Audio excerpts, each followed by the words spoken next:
There was a lot that took place this past weekend, and seemingly more than any of really the past 4 or 5 in terms of the long-term season outlook, and the 2021 season is sadly, and I preface it with sadly, coming to a close as we only have a few more weeks left of football. But from week 14, playoff teams emerged, and while there are a few teams that are in theory in the hunt, I don't think they are A, anything to worry about, and B, going to make the playoffs, and we will get to a few of those teams. There's one in each conference that I am specifically talking about, and again, we'll get into those teams. Hint, these teams played each other in a Super Bowl once upon a time, and to be clear, we're not talking exclusively playoffs, so if you're a fan of like the Jaguars or the Jets, we're going to get to your teams because we have a lot to discuss regarding both Trevor Lawrence and Zach Wilson. So guys, without further ado, let's begin. Now, I gotta be honest, I'm in a terrific mood on this Monday morning, and I hope you guys are too, and the first thing I would like to discuss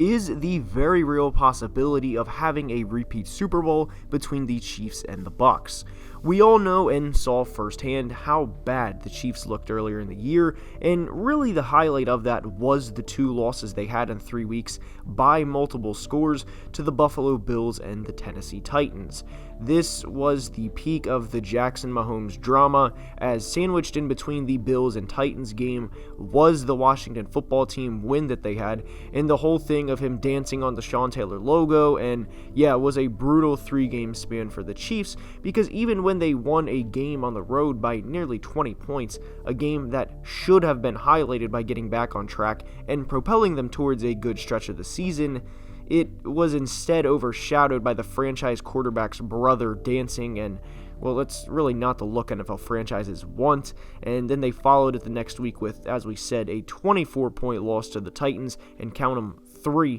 points scored by the offense. Since then, however, they have won 6 in a row, and the Raiders attempted to dance or mock or whatever you call that yesterday was on their logo, and proceeded to get beat by 39 points. The Chiefs are clicking at the right time, and with teams like Baltimore, who is as injured can get, the Bills, a team who you don't know who you're going to get from a week-to-week basis, and the Titans, who had dropped 2 straight games before doing what they were supposed to yesterday in beating Jacksonville, well, to me, the Chiefs are the front runner of the AFC, even over the Patriots. New England is going to be a tough out, there's no doubt about it, but since the Chiefs have picked up on defense after being on pace for the NFL's worst of all time from weeks 1 through 5, that's not an exaggeration either, by the way, I don't see a way Mac Jones and company beat Kansas City in the playoffs when push comes to shove and it is win or go home. Now on to Jacksonville, and man, what a year it's been for them and for Trevor Lawrence. Now, I don't think it's a bold take or a hot take to say the hiring of Urban Meyer was not smart at the time, as I personally did not know anyone that thought, hell yeah, let's go get Urban and Trevor and they're going to take the league by storm. Whoa yeah baby, let's go Jags. I'd be lying if I thought they were going to finish anything above 6-11, but this is far worse than what I thought was possible, and that honestly says something given the expectations I had for Jacksonville heading into 2021.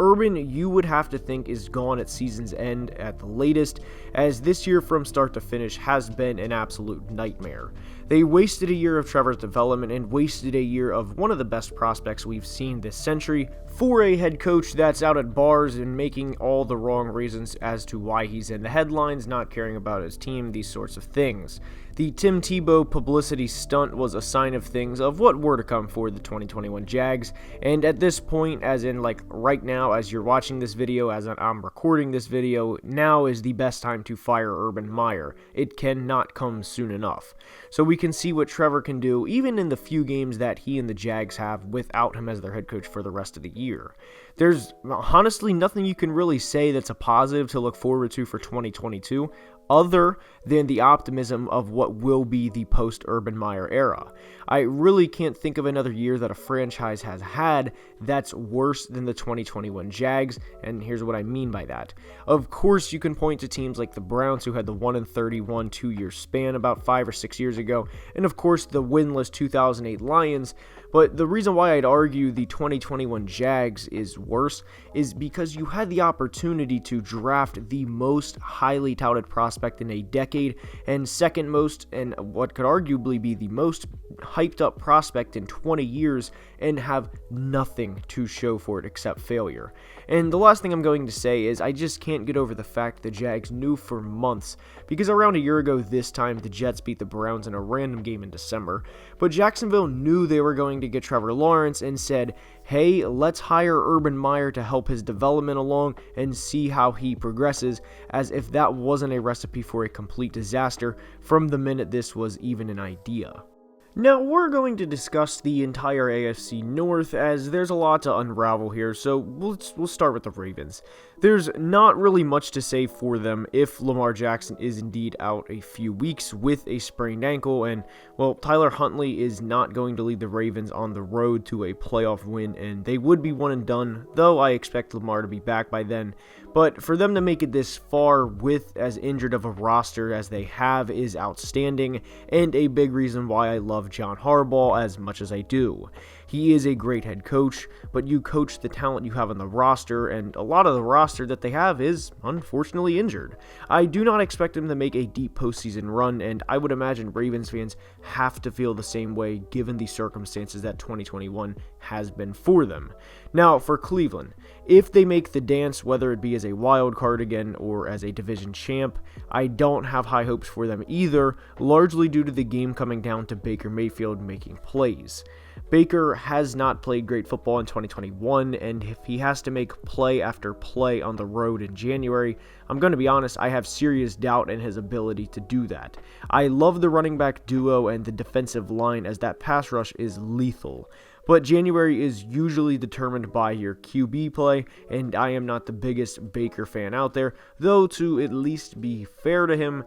he has a lot of injuries, and we all know that. Cincinnati is not a serious threat, as it was more of a rebuilding year for them, and they have shown some serious strides, but to expect them to win against a Kansas City and Arrowhead in the playoffs is far too rich for their expectations right now, and that's not a bad thing either, to be clear. And Pittsburgh can compete with anyone, and win against anyone is a different story, and like with Cincinnati or Cleveland, to have them go into a place like Arrowhead and win in January, well, I don't want to say a 0% chance of happening, but I would be floored if they did, and that's putting it mildly. And while the outlook of the last three teams may seem glim, it's not that they're bad teams, because they're not. It's more of a I don't see them beating one of the best teams in the NFL in their stadium with everything on the line type thing, more than them being a bad football team.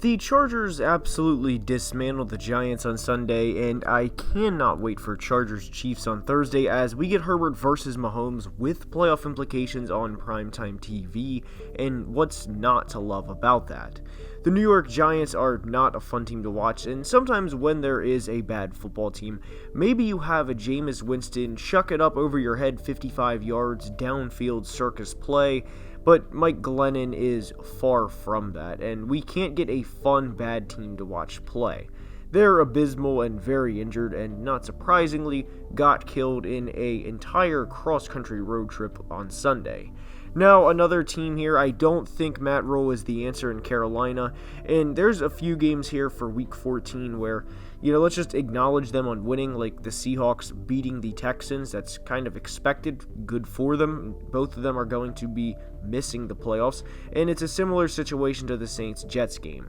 None of these four teams will make the playoffs, but we are recapping Week 14, so I did at least want to acknowledge and mention them. Also, shout out Mills Mafia for starting the game 14 of 14. But each team that I mentioned earlier in the video that I don't think is much of a threat to the conference, though they are technically still alive and they did meet in a Super Bowl, is the Denver Broncos in the AFC and the Atlanta Falcons of the NFC. Now, looking at the Falcons' wins on the year, and it's a case of beating teams you should. They have not beaten any teams they should not, and the Dolphins' win was against a 1-5 Miami team, and the win in New Orleans was against Trevor Siemian. The Falcons are in the hunt, in theory, and yeah, they're not going to make any noise if they somehow made the playoffs, and I would say then at that point, if they did, responsibly hammer the other team if you are a sports gambler like myself, because the Falcons are not making a deep postseason run this year.